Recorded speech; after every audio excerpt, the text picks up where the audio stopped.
Elliot Lake, Ontario.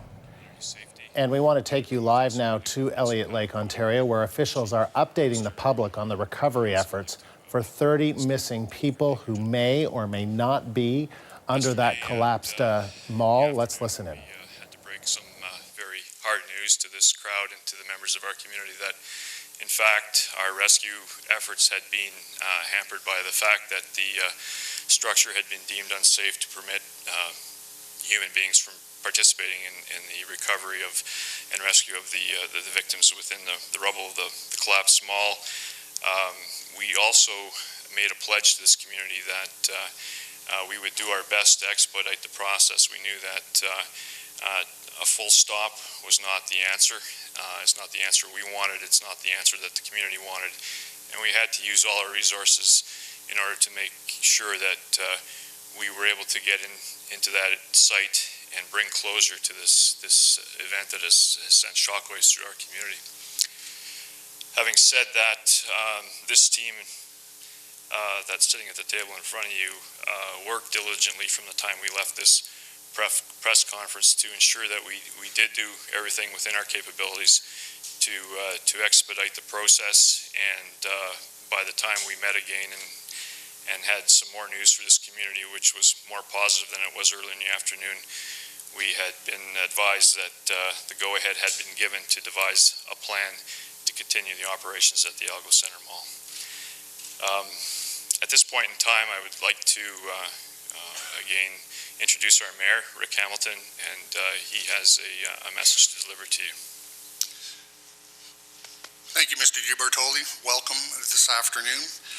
Due to an update on the plan that is in motion, the emergency management team has scheduled this conference with the focus of informing the media and the public of what's going on. We all understand the urgency and the need to save anyone who might still be trapped beneath the rubble while keeping rescuers safe. Last night, the Premier acted on my behalf and on behalf of this community. I have spoken to Premier McGuinty 3 times on Sunday, yesterday, and today. Additional resources to the scene are being sent to us, including some heavy equipment that is on its way as we speak. The Prime Minister is aware and willing to help. My colleagues will speak to that. Someone said yesterday, we can't leave any person behind. We all agree. We will do everything and anything to keep this going. I want to thank the community, the province, and everyone who are standing up to support us. Please keep us in your prayers.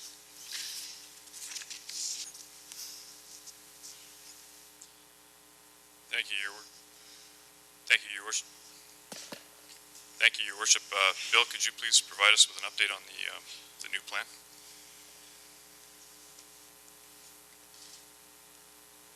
Good afternoon.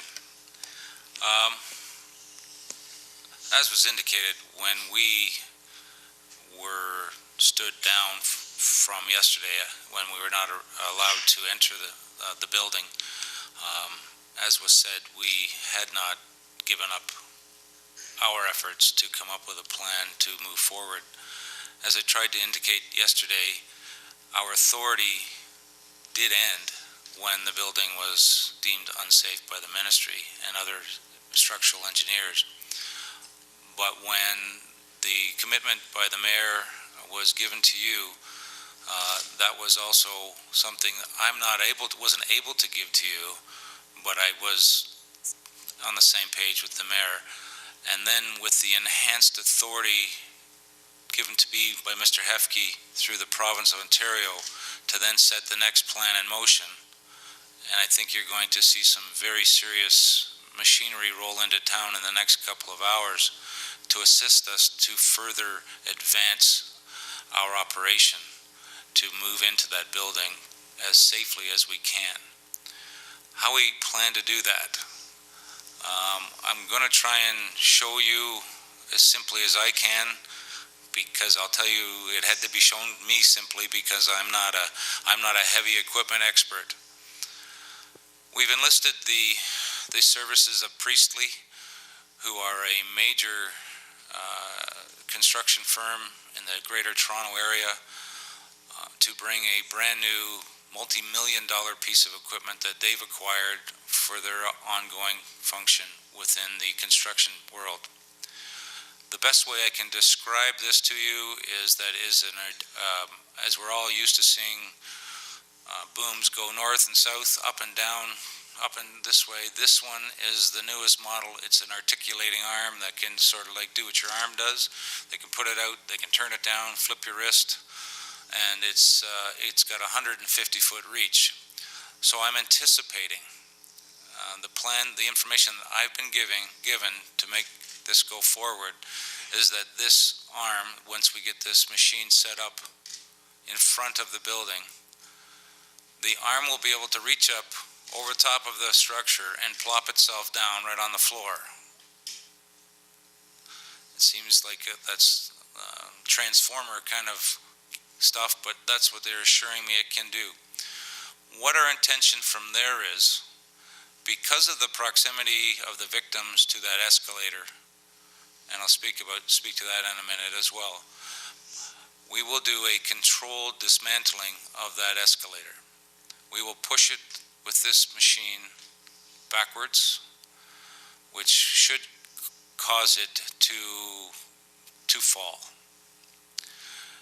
But it will be a controlled maneuver and will fall away from the victims on the floor.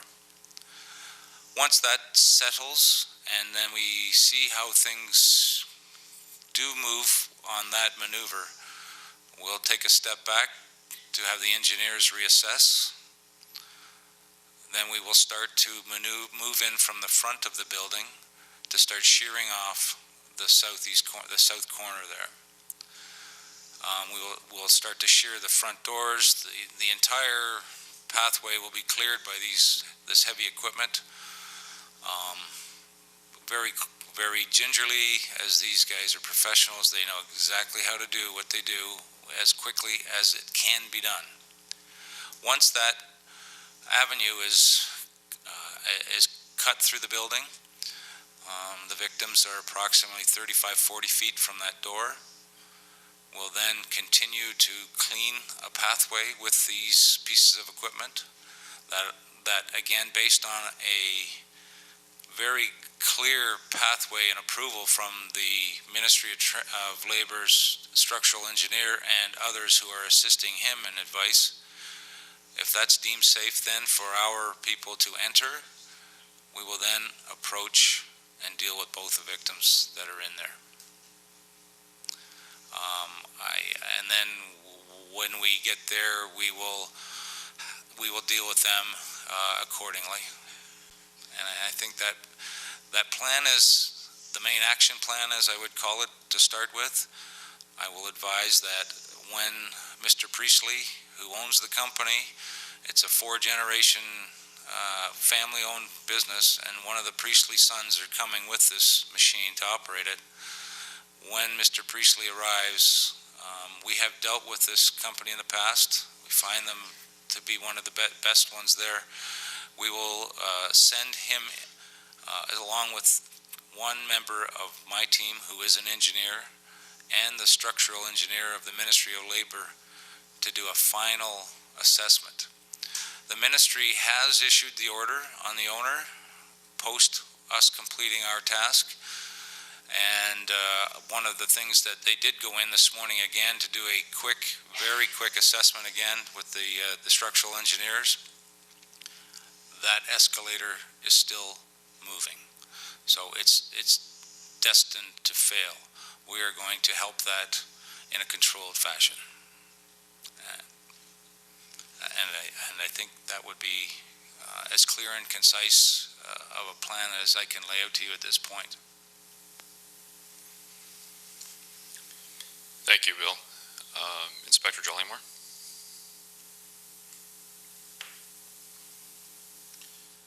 The other issue that we're challenged with is to ascertain really who is trapped underneath the debris.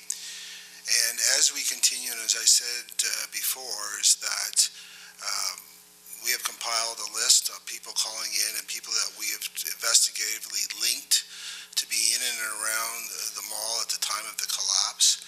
And last night, the number was in excess of 30.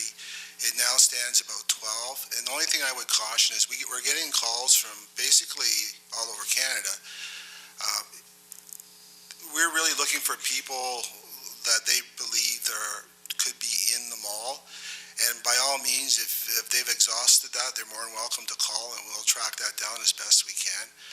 But as you can imagine, we've gone through hundreds of names, and we continue to work on that. We still cannot determine how many people are there. We really just don't know. Sorry.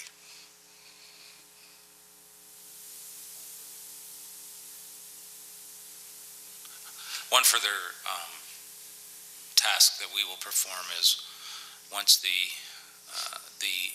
engineer has allowed us to enter the building, if and when that happens, I will order a canine search of all the available areas that we can access from a limited point within the structure. That will be both a search canine and a cadaver canine. Then we will be, as best we can, able to determine if there are any other victims within that structure.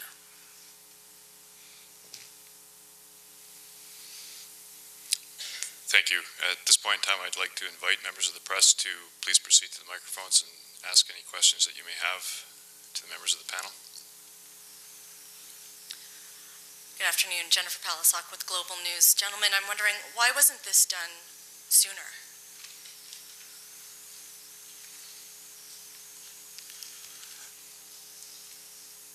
As was indicated, the authority of the Heavy Urban Search and Rescue Team is only to a certain extent, to a certain level, to a certain ability.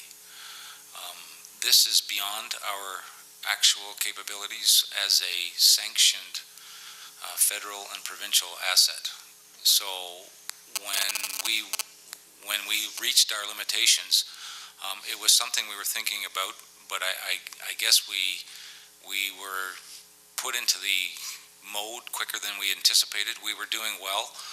We didn't necessarily anticipate that we'd be shut down. We were moving in a very positive way. We knew that the structure was unsafe, and we had decided to stay away from it and make an entry from another area.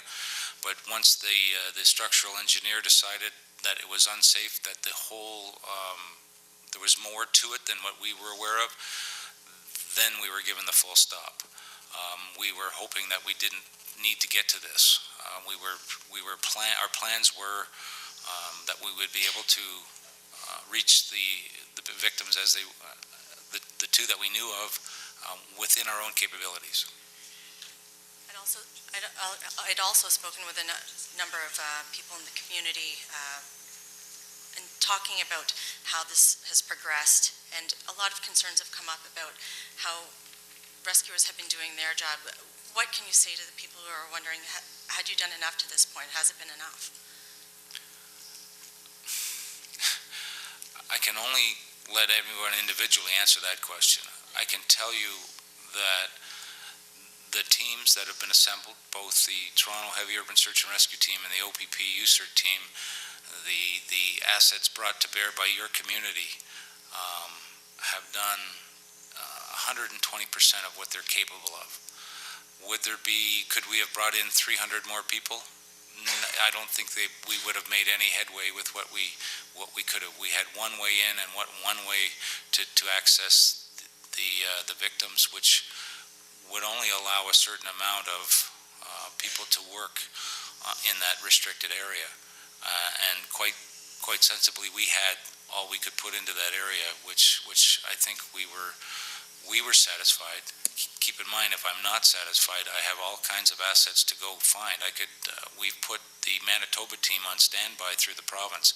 I could have them brought here if we thought we needed more and more assets. We could bring in more members of our own team. We could bring in more members of the OPP team. When we assessed, originally when we got here, we felt we had the right number of assets to do the job that we had been tasked to do at that point. Mr. Needles, Joanna Vermelgota, CBC National TV. Have there been any other signs of life detected since your last news conference yesterday at noon? And also, do you have any concerns that this delay might have cost people their lives? The answer to the first question is no. We have not had any other contact since we removed our team from the building. The last contact we had was at 0400 hours yesterday, when the OPP team had that indication on their life detector equipment. And are you concerned that this delay has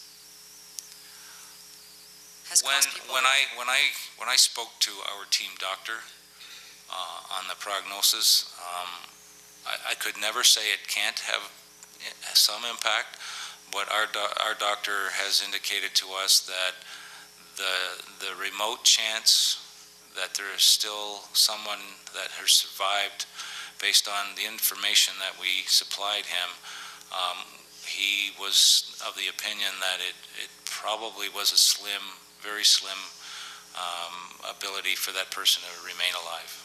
So I don't know whether this delay has had any change of pace of what has happened with that victim. Did that doctor make that assessment before the delay? When you said that No, it was after the delay was started. Okay, thank you.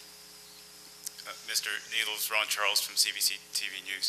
I know it's early going, but does this experience make you rethink your mandate and the kinds of things that you respond to? As well, has Toronto Hussar ever actually saved anyone from a building collapse like this? Have you had any experience actually doing this other than training and competitions? Yes, we have had experience in an explosion in the city of Toronto in 2003 when there were seven persons succumbed in a natural gas explosion on Bloor Street.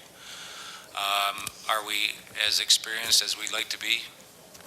We train, we do very well. We have some experience. We're not the Heavy Urban Search and Rescue program is one that's run, I guess, on a joint platform with the federal government, the provincial government, and the City of Toronto government. It's something that's been a long time coming and is still in its infancy, as if one wants to compare the programs to the United States. As far as our mandate in enhancing it, I've already had a couple of conversations quickly with a couple of the politically seated people in the room, and some of those discussions will continue after this event concludes. Elliot Solomon with City News. And you're listening.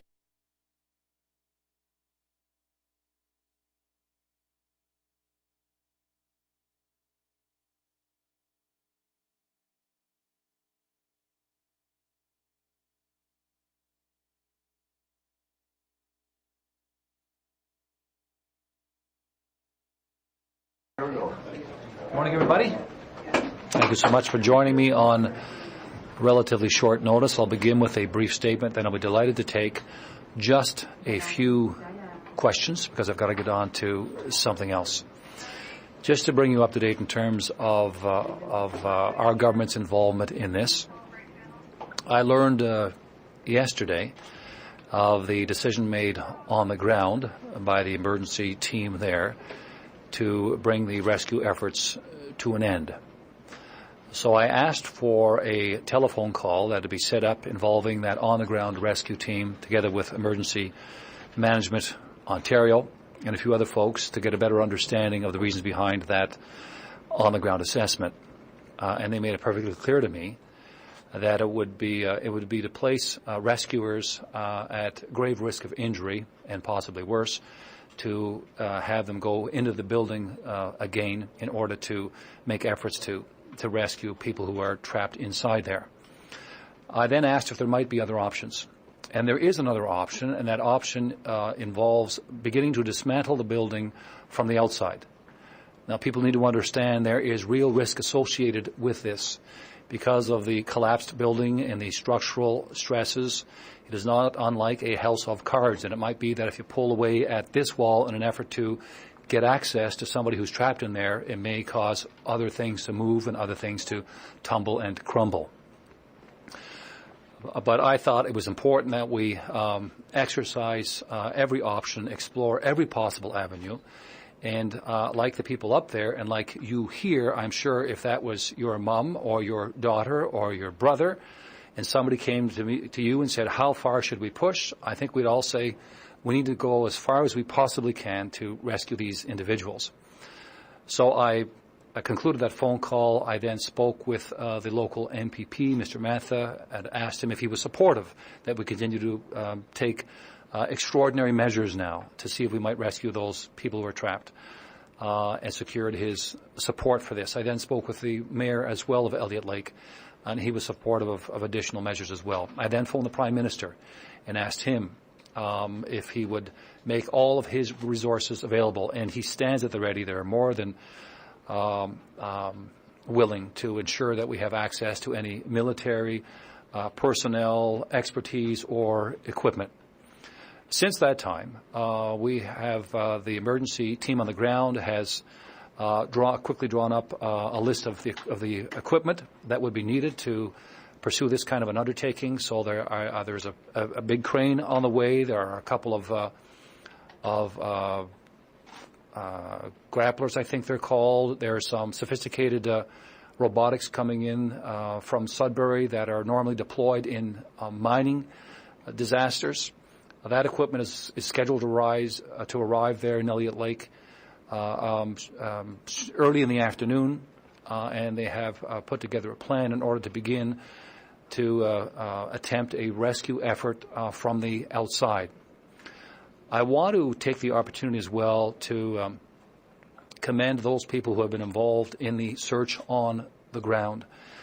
They've been there for several days now, working around the clock, doing everything that they possibly can to get access to the individuals who may be inside the building. And I know that it was a very, very difficult step for them to arrive at a conclusion that they would not be able to access those people in the traditional way, which is to go inside and to gently move things about and get hold of someone. But because of the risk associated with that is not tenable. So we're going to try something from the outside. The final thing I want to say is that to the people of Elliot Lake, they're not alone. We are 13 million Ontarians strong. They are part of the family. We understand what they're going through. We feel for them. They have our prayers, but more than that, they have our active support. And we will do everything that we can in order to hopefully secure the building and allow ourselves to get in there and get access to people who may be trapped there. Premier, were you surprised that Premier, what took so long? Last night, the mayor of Elliot Lake told Peter Mansbridge that you called him only late last evening. You're calling him only late last evening. He also said that the provincial emergency coordinator didn't arrive until late yesterday. What's been going on? Why? Well, first of all, two things. First of all, that was my second phone call with the mayor. I'd phoned him the day before that, I believe, and ensure that if there's anything at all that we might do to let us know. I think that we need to be focused now on doing everything we can to help those people. Some may want to engage in some kind of a blame game. I just don't really think that's appropriate. I think what we need to be focused on, there will be a time for questions that need to be asked about what and when and how and why not and those kinds of things. But I think right now what we owe the people of Elliot Lake, and particularly the families involved, is to work as hard as we can to provide the necessary help. So not to cast any blame at all, Premier, but aren't there lessons to be learned here? Shouldn't this ramped up response that your phone call seems to have generated be the norm? I'm not going to second guess the decisions that were made on the ground and why they didn't want to pursue this additional option that I've asked them to actively consider. But I think the good news is that we're doing everything that we can and that equipment will be there shortly.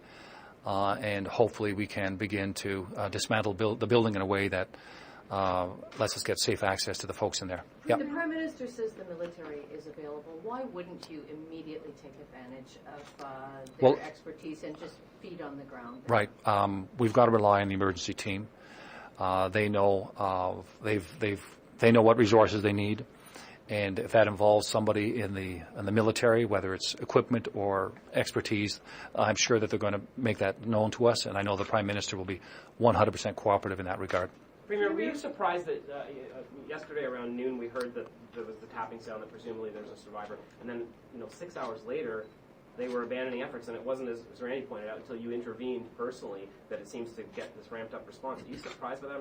It's not a blame game. It's just a human reaction that we were all having watching this. Well, that's one of the things I expressed on the call. I know that first of all, the team on the ground there, they've been working around the clock.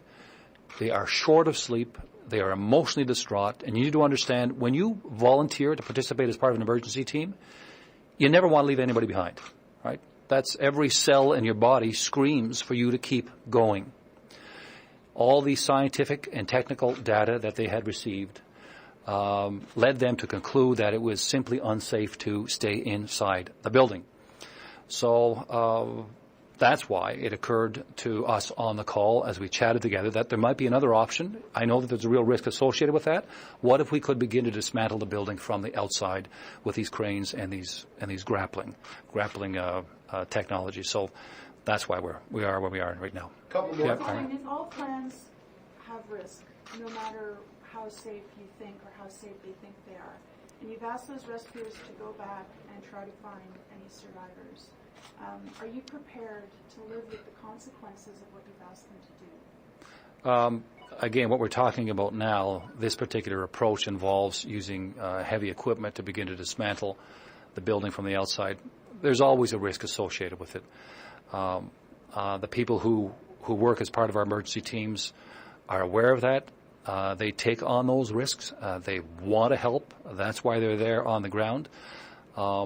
And I expect them to use good judgment now as they explore this new option, which is to dismantle the building from the outside. Une dernière à vous, madame. Qui a le dernier mot sur les opérations, Elliot? Est-ce que c'est vous, le Premier ministre? Est-ce que c'est les équipes sur le terrain? Ce sont les équipes sur le terrain. Ce que j'ai fait hier, le long de l'appel téléphonique, c'est de faire certain qu'ensemble, nous explorons toutes les possibilités pour venir au secours de ceux et celles qui sont peut-être dans l'édifice. Êtes-vous confiant de retrouver des gens vivants? J'ai seulement que l'espoir à ce moment-ci, mais il me semble que nous devons, à ceux et celles qui habitent à Elliot Lake, notre espoir, nos prières, et de faire tout ce qui est possible. Thanks, everybody. Thanks. Are you going to go to Elliot Lake? Arrive until last night. You didn't answer that part of my question. Why didn't the emergency coordinator? There'll be time for those kinds of things.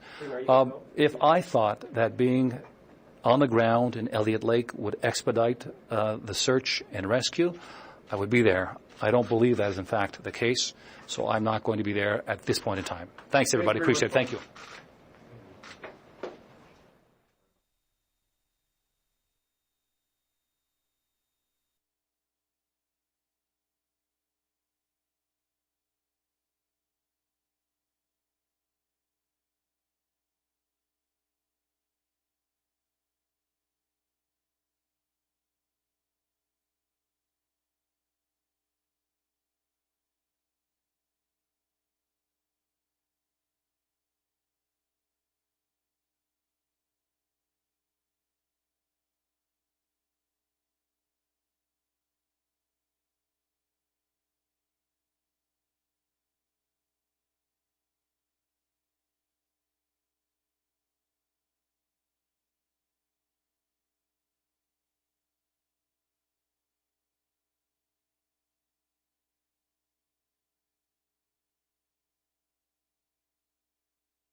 And a little bit more comfortable setting and also to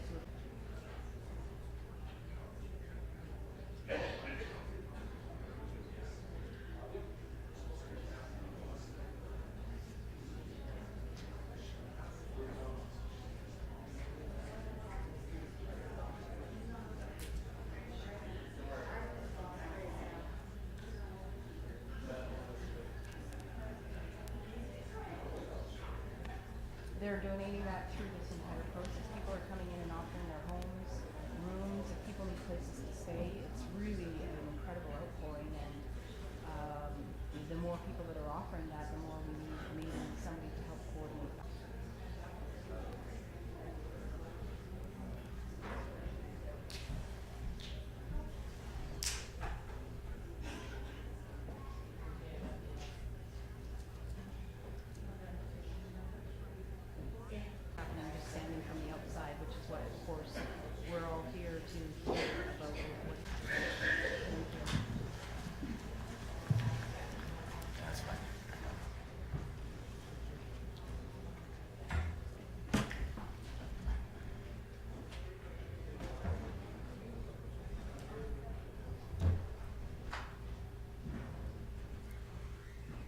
Good afternoon, fellow citizens of the community of Elliot Lake.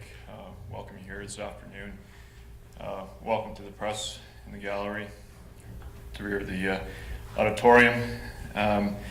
Just a reminder, please, with all due respect, please ensure your cell phones are turned off or your pagers are turned off or put on vibrate. I'd like to take this opportunity, first of all, to go through the introduction of the panel we have in front of us that has been managing this emergency since it occurred on Saturday. For the purposes of the press, I will ask each member to give their name, their status with the organization or the organization they are with, and that way you will have the spelling of their names, and we won't need to go through that process afterwards.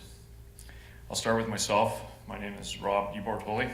That's D-E capital B-O-R-T-O-L-I. I'm the Chief Administrative Officer with the City of Elliot Lake. To my immediate left, we have Paul Officer. Go ahead, Paul. Paul Officer, Fire Chief for Elliot Lake. Bill Needles. Bill Needles from the City of Toronto Heavy Urban Search and Rescue Team. Rick Hamilton, Mayor, City of Elliot Lake.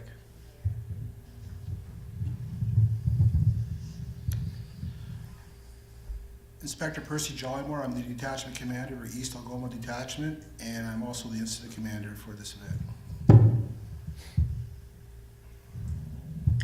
Henry Alametric, Algoma EMS Chief. I work for the Algoma District Services Administration Board. Okay, as the previous conferences have gone, we will follow the same format. There's a couple of prepared statements, some information to come forward as a result of the new information that's being brought forward with respect to the accident at the mall. Once that information has been provided to the members of the public here, we will conduct our question period with the press. Again, I ask you to be respectful with your questions. We will be addressing them one at a time. There are microphones I see set up on both sides of the auditorium. I would ask that you kindly go to the microphone. When you're posing your question, please state your name and the company you're representing, and we will try to answer your questions as best as we can. One word of caution I just want to put out to you before we begin this is that the recent turn of events have happened at a very rapid pace. We are still gathering much of the information that we need to address the situation, so please bear that in mind. With that, I will turn it over to His Worship Mayor Hamilton. Thank you for coming out this afternoon. On January 25th at 3 p.m., the emergency management team of the City of Elliot Lake met and received a briefing from the leaders of the emergency teams on site. Due to this information received, this press conference was moved from 9 p.m. until today at 5 p.m. I'd like to let other members of the team provide you with information germane to this meeting.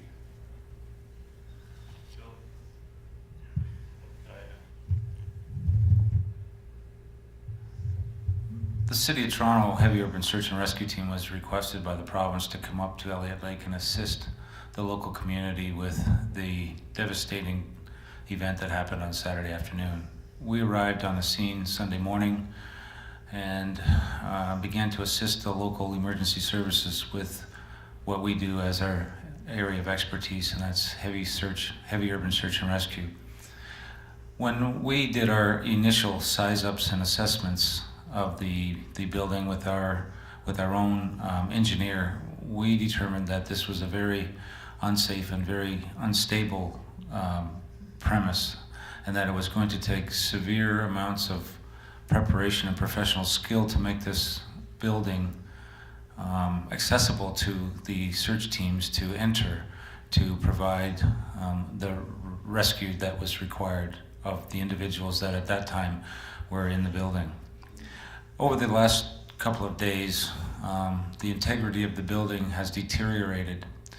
I've mentioned that a couple of times at previous press conferences that the area towards the south end where the escalators and the stairs was a severe risk, and that there was a major piece of concrete that had fallen on top of that. Well, over the last 2 days, this piece of concrete has added a severe amount of stress to that structure within the building. It added to the point now where the beams that were supporting the escalators and the stairs the bottom one started to bow. And what the engineer tells me is that it is over 100% over strength to hold the capacity. And realistically, the engineer's telling me he doesn't understand why it has not collapsed already, but it's holding. What that says and what that does is it made the determination that the building is unsafe and totally unsafe. We've been going through and trying to recover and rescue inside to the point where we tried a couple of different avenues, and they've all proven to be unsuccessful because of the devastating and the instability of the areas we entered. We tried last night with the crane to start to remove some of the objects that were severely hampering us, which were the I-beam that had collapsed and was hanging into the middle of the mall area. We removed that piece, and we also we continued along with that, in that vein with the cranes, and started to remove some of the major pieces of concrete that had fallen. Well, what happens when we start to remove pieces of concrete and other debris after a collapse like this is there's added stresses that are put on it when the building collapses. And as the added stresses are put on it when it falls, it creates another stress when you remove it.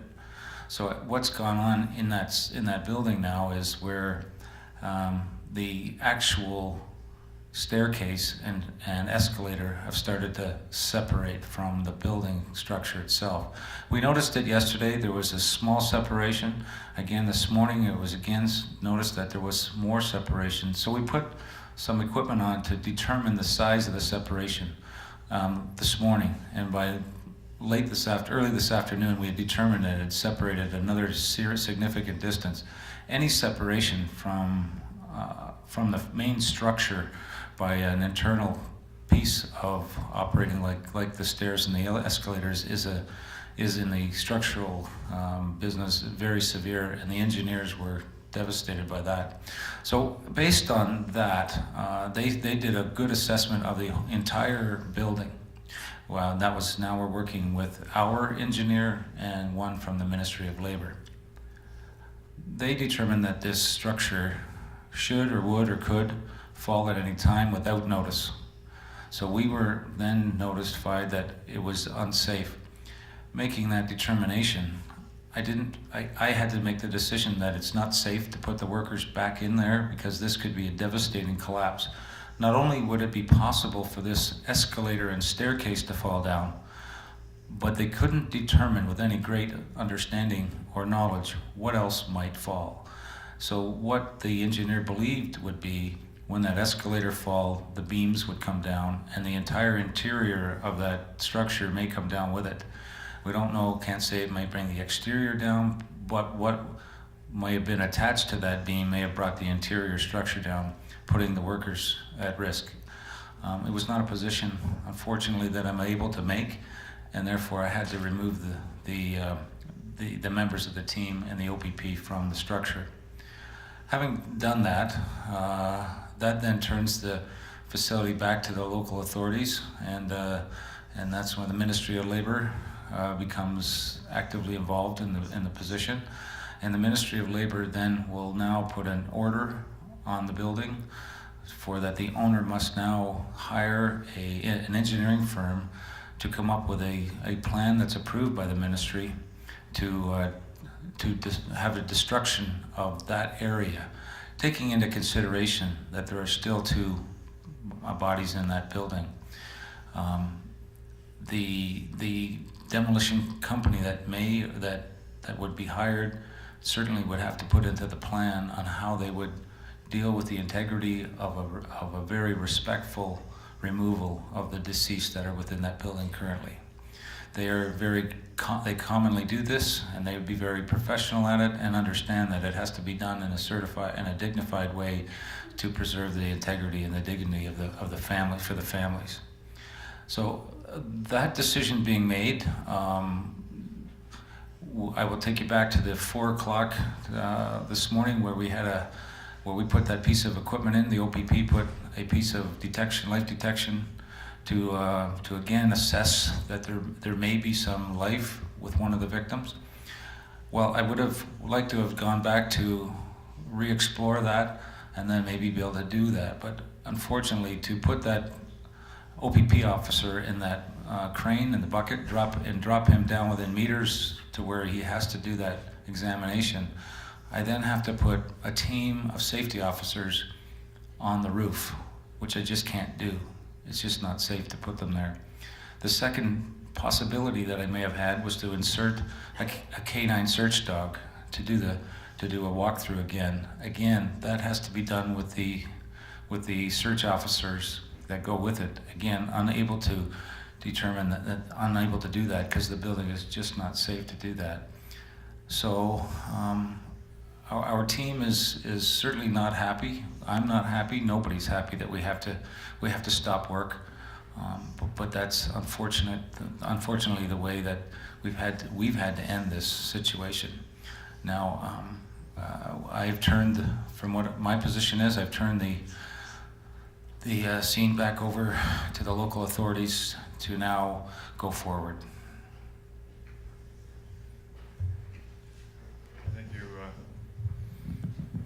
Thank you, Bill. Okay, we will begin to entertain questions from the media at this particular point in time, and as we followed the process, once the media has concluded their questioning, we will ask any member of the public who has a question, a comment, or a concern to raise. Please feel free to do so. If the media so wishes to ask any questions, please proceed to the mic. I will acknowledge you. Just remind you to please state your name and the organization that you're with. Go ahead, please. It's Lorenda Redikoff with CBC News. So, just to be clear then, how many people do you think are in there who are deceased, Mr. Needles? Person. Or Sorry.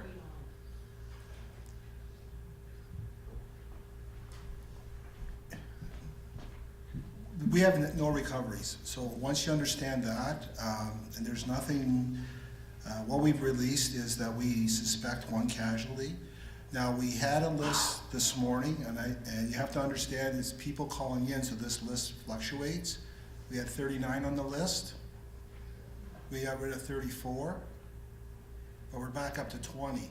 But we do have 2 names that are consistent with people normally in the mall at that time and their vehicles there on site.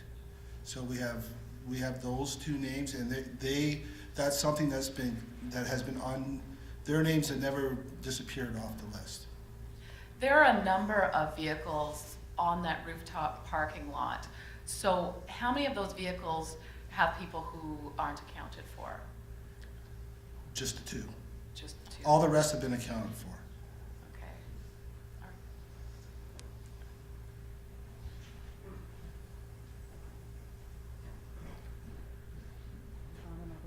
Hi, Al Sweeney from CHCH in Hamilton.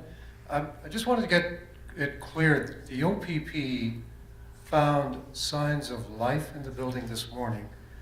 What's happened to that person? Can you say? That person is still there. I don't know the condition of that individual. But you feel you have to call off the search now because of the safety issues? Because of the safety, yes.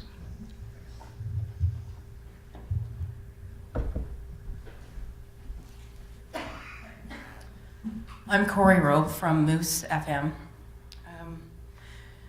I don't know if you'll be able to answer this at this point, but maybe based on experience. Just for clarity, the condition of the building, is it correct to say that it's basically is condemned a good word that the public might understand? And when you, and just to follow up, when you mentioned that the demolition team would likely be coming in? Is it for certain going to be coming in? And does that mean the whole building will be demolished or just a section?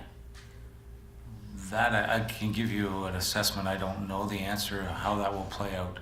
The Ministry of Labor will issue an order that will require the owner to put a plan together through a structural engineer on how a certain part, or a specific part of the building will be demolished, because that is dismantled and because it's unsafe. If, as far as the rest of the complex goes, that would be something that a structural engineer would need to determine. Can I do a follow-up? Yeah, sorry. Based on your experience, what do you imagine might be that time before we would know when the Ministry of Labor, obviously it's a process, but do we have an idea of how long that process will take? I do not know how long that process takes. It's the ministry issues the order. If this would help, Corey, you have to understand that the coroner's office is now involved, and so is the Ministry of Labor. So these are, the legalities of how these processes are going to move ahead. We just don't know yet because we can't speak on their behalf. We're just giving you the news as it's unfolded today. Absolutely. I have one more question. We all understand you're not able to confirm more than the 2 people that you've already confirmed, one likely already deceased, one possibly still alive. Amongst the community, people are talking amongst themselves that they believe other people are in there and missing. Pardon me. So could you just clarify for those who might be worried and feeling terrible about it that this demolition team, when they come in, I did hear you say they take great care to move around bodies as required. I'm so sorry to be so graphic, but is that this team was going in there maybe with the idea then that there are more than 2 people? I guess that's what I'm trying to get at. Are they going in there with the understanding that there's a possibility that there are many more than 2 people in there? Are you meaning that when the building's dismantled? Yeah. How does this crew how are they notified, and will they be notified that people believe there are more than 2 people in there? From my experience working with some of the more reputable demolition companies, they're very experienced in dismantling buildings where there is suspected bodies to be recovered, and they know exactly how it's rather a slow process because they do it with dignity, and they just don't take the wrecking ball and go in there and knock it all down. They do it piece by piece, very intently and very respectfully. Okay, thank you.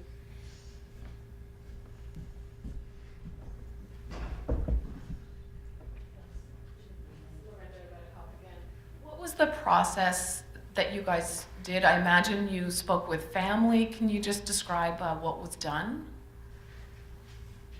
Who told them something, or? His Worship and I, with the aid of Victim Services, went to the Collins Hall, and we spoke to the families of the 2 names that were consistent, and basically told them what we're telling you here today, that we've had to suspend the rescue portion of this major event, this tragedy, and that is now into the recovery mode. For Mr. Needles, I know that you talked earlier in the other briefing about how when it is a rescue mission, when there is a sign of life, how that really seems to buoy your crews. Can you speak a little bit about what this is like?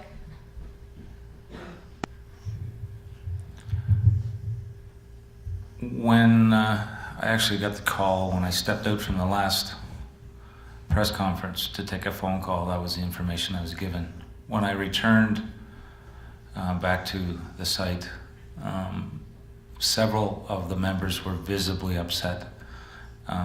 Tears were coming out of 1 or 2 of their eyes. This is not an easy decision that gets taken lightly. these are all, don't forget, these are all seasoned professional police officers, firefighters, and paramedics who deal with this on a regular basis, but yet it had become a focus and a very serious emotional tie for what they had been doing. We've been living this for the last 3 days as on this site, and they had been in there knowing that this structure was unsafe, putting their own lives at risk to try to do the best that we could for the families of the victims. So yes, are they visibly upset? I had a couple challenge me on the decision. They weren't happy, and I understand that and respect it. But that's the decision I had to make, because it's one that it unfortunately is the responsible decision to make. But they are not happy or very upset about it.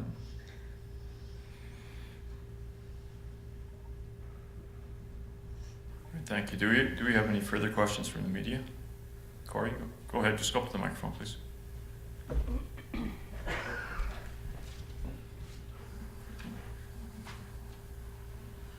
As far as confirming people who are in there, again, I know you can't do that. I just have one follow-up question in that regard.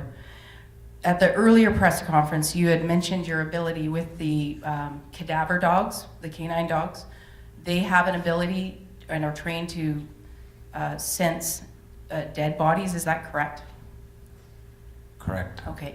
So have they gone in there at any time and come out with an indication to you of more than one deceased body?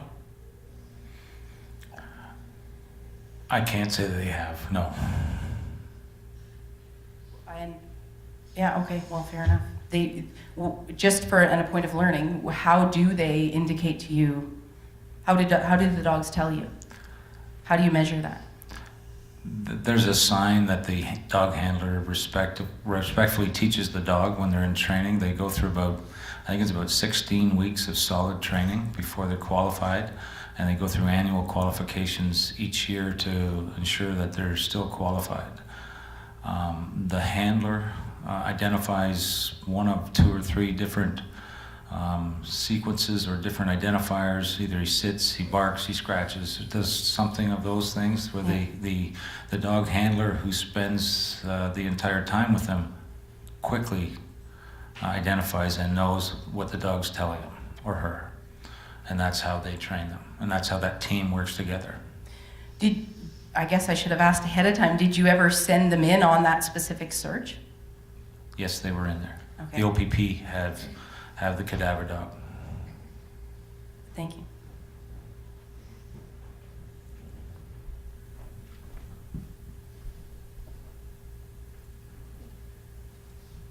Okay, seeing that there are no further questions from the media, I will ask if there are any from the public. Yes. Could I ask you to go to the microphone, please?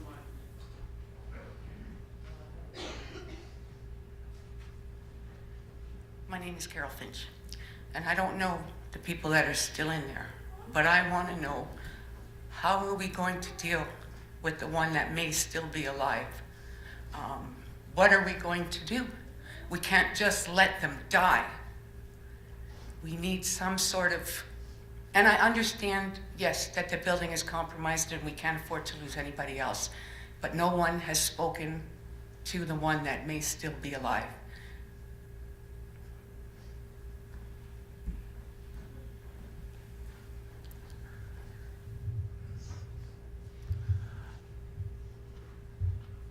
I understand that it's not an easy process, and let me tell you, it's not an easy decision.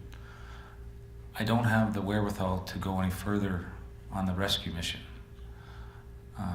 Neither I have the training nor the equipment, even if it was brought in. The integrity of the building would not allow a safe, direct access to it. I really can't give you the answer you're looking for, other than to say that we're unable to continue, and respectfully that that is the only legal option that I have.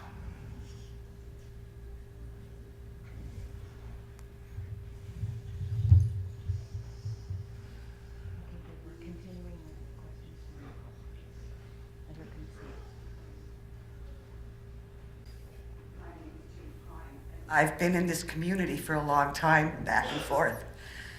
And I understand what Mr. Needles is saying, but we come from a mining town where mine rescue never gave up on their people, and it didn't matter how bad it was. They stuck it out. They were there. Mr. Hamilton, you know that. You never left a man underground, ever. They made sure they got those men out. And they did everything in their power. And if Mr. Needles can't do it, why can't we get a mine rescue team in here? Sudbury has already said they would send people. Timmins has said they would send people. Why can't we do that? Can someone please answer that? If there's a possibility that there is one person living, we cannot let them lay there and die.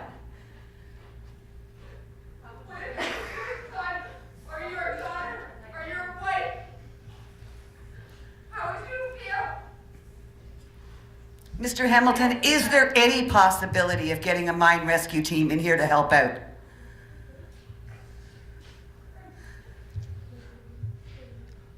Discuss this matter with Mr. Needles, who certainly is the expert in heavy urban rescue, which this is, and certainly this is a very, very difficult thing for us here, including yourselves, to have to address. I'm not certain, nor would I be certain, a mine rescue team could do as good a job or a better job than Mr. Needles, so I'm certainly going to have to depend on the experts to tell me whether or not that is the case. And certainly at this point, when we deployed the heavy urban search and rescue team, it's because it was a heavy urban search and rescue. We have the experts right here. And it's very, very difficult to sit here and to hear what they're telling us. It's very, very difficult. And we've had that chat. So, Mr. Needles, I mean, I can't answer that question, but certainly all I can say is the men and women who worked at this event through the heavy urban search and rescue, including all of our emergency service workers, have given it absolutely their all. And I would have to default to Mr. Needles with respect to the expertise to actually do that kind of work. So, Mr. Needles.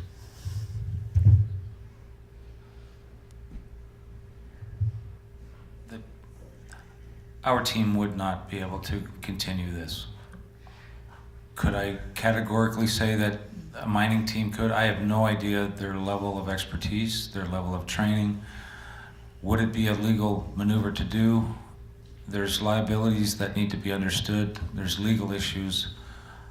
I really don't have an answer for you whether or not that's feasible for them to do that legally. Our team is at the end of what we are trained to do. I'm not certain, once you put a piece of equipment to the exterior or the interior of that building, from what the engineers have assessed, I wouldn't say it's 100%, but there's a really high probability that the whole thing's gonna come down on the inside anyway. Therefore, I don't have the silver answer for what you're asking. I really don't. But the liabilities that we at this table are limited to don't permit us to continue any farther.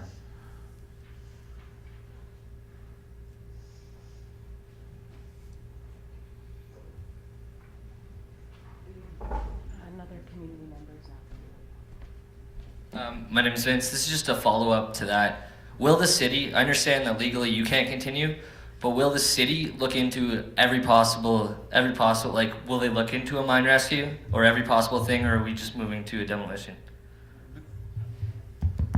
Yeah, Mr. DiBertoli, we've had that discussion, so I'll ask him to respond to that. Yes, we will explore all viable options. Obviously, we're not prepared to quit on this either. But again, as Mr. Needles has referred to, there are certain limits and legalities that we have to be respectful of, and you know, we can't be putting more lives at risk unnecessarily, because we've been given some very substantial information that indicates the precariousness of the whole situation, being that structure is very unstable, and we don't want to we don't want to be having any more press conferences to discuss any further numbers. This is hard enough to deal with what we're dealing with at this particular point in time. So we will be following up. There are a number of questions, like I say, because of the turn of events that have happened so quickly. We don't have all the answers for you at this particular time. We need to find those answers out ourselves. And I can assure you that's what we will be doing moving forward, is immediately after we're concluding at this particular point with this conference.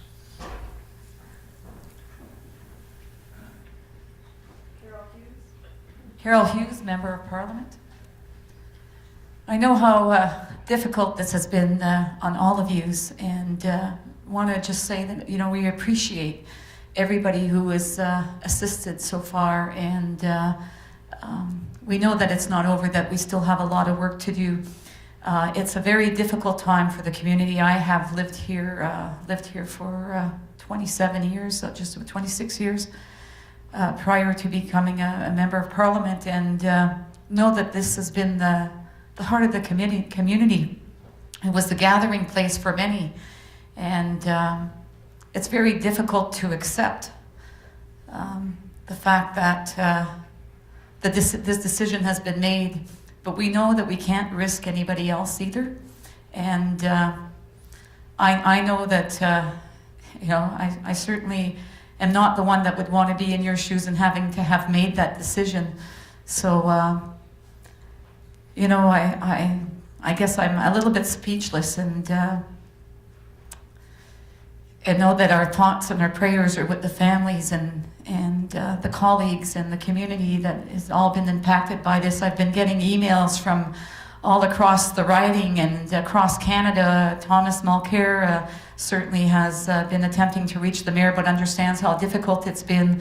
And I know that the federal government sends its regards with everything that's been happening here.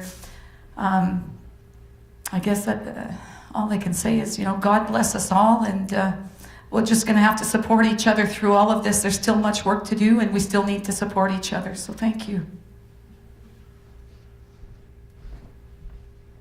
Thank you, Carol.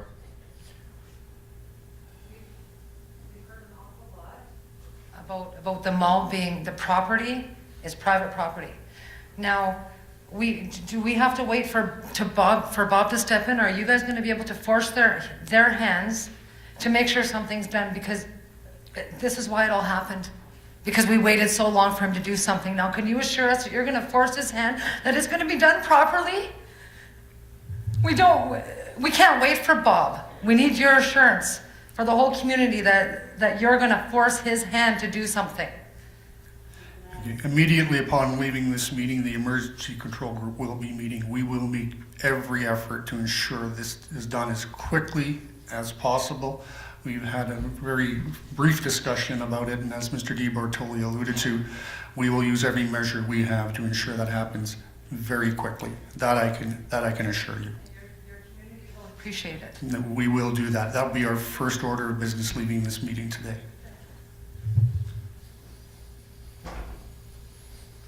Any further comments?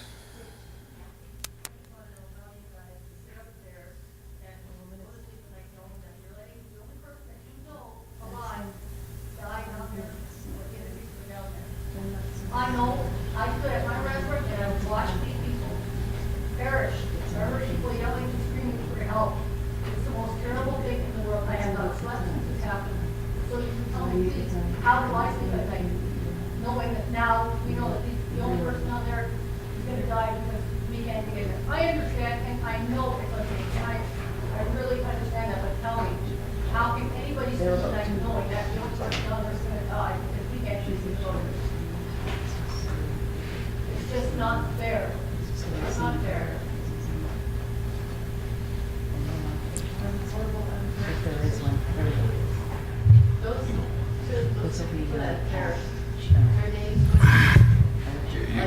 you're feeling the same way we all are. I can tell you from the onset of this incident, when we originally responded, we scoured and went thoroughly over that rubble. We dug as many holes as we could. We did absolutely everything that we possibly could. And this is in the conditions that Mr. Nils is talking about. We had a few EMS in there, the firefighters, there's 2 police officers in there. We created as many voids as we possibly could.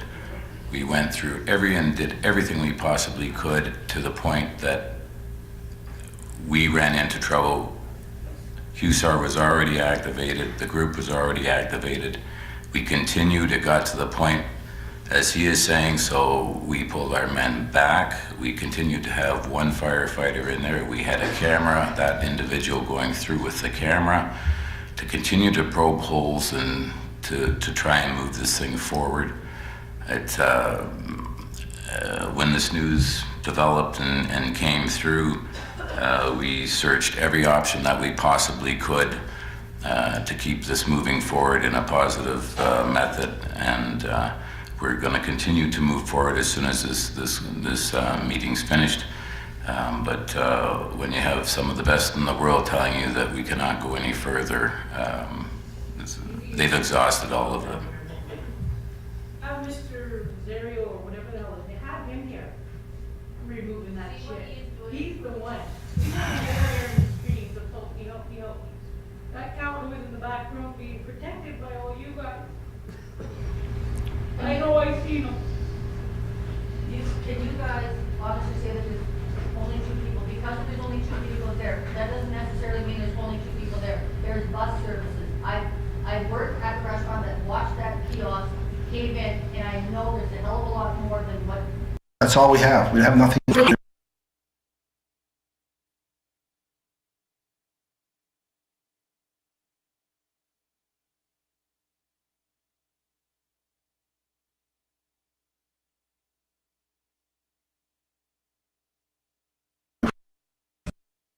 That's all we have. We have nothing else.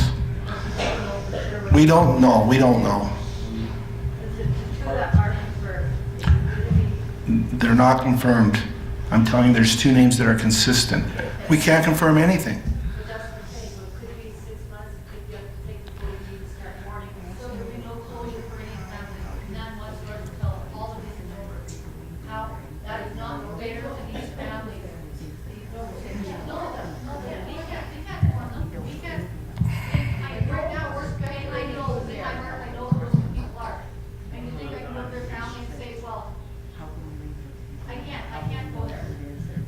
I think at this particular point in time, we have to be very cognizant and respectful of the families who have gone through this very enduring uncertainty with respect to their loved ones.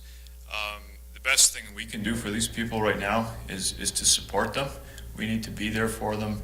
There will always be questions that will be remained unanswered for the most part. All you have to be assured of is that these fine folks here did the best job that they could possibly do. And although it may not seem like it was enough, they gave 110% the whole time they were on that scene. And what we need to do now is rally as a community.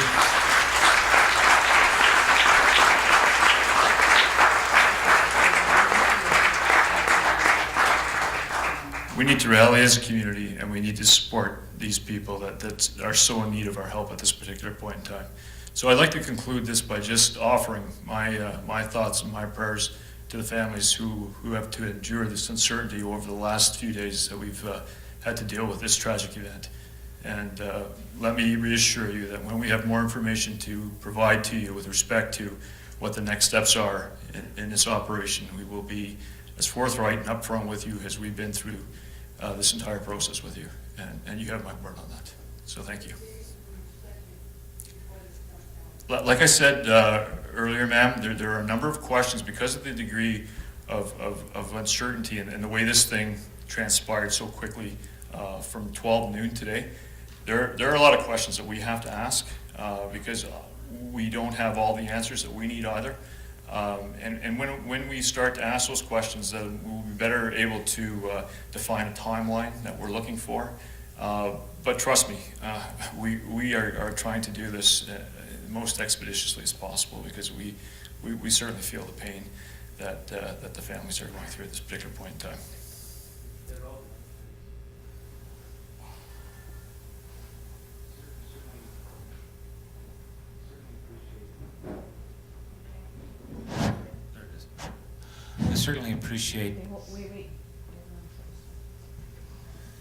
I certainly appreciate your comments and your thanks. I will certainly relay back that to every one of our members. What I will say is, we're from the big city, the center of the universe, all of that.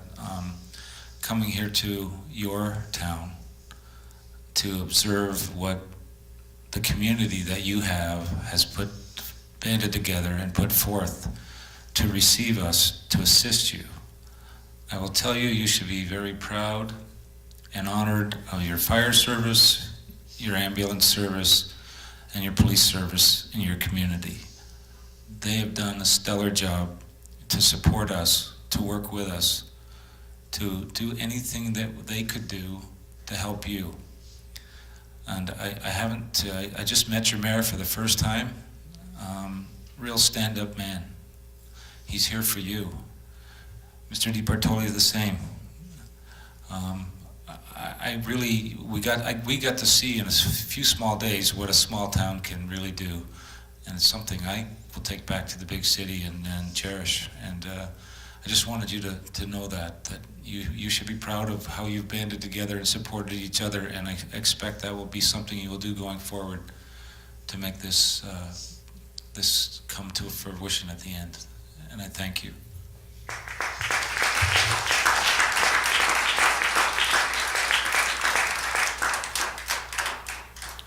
Rob, can I go ahead? Mr. Needles, I'd just like to know, can you just draw a picture for me for what's going to happen now with, say, that demolish the mall, or the section that is been damaged? What's happening with the bodies? If I can ask that straight out, what is happening? Do they recover these bodies? Yes, they will, absolutely. They'll be recovered, and they'll be taken in custody of the coroner, who will then decide whether or not he will perform autopsy or not, and then they will be released to the families. Thank you, sir.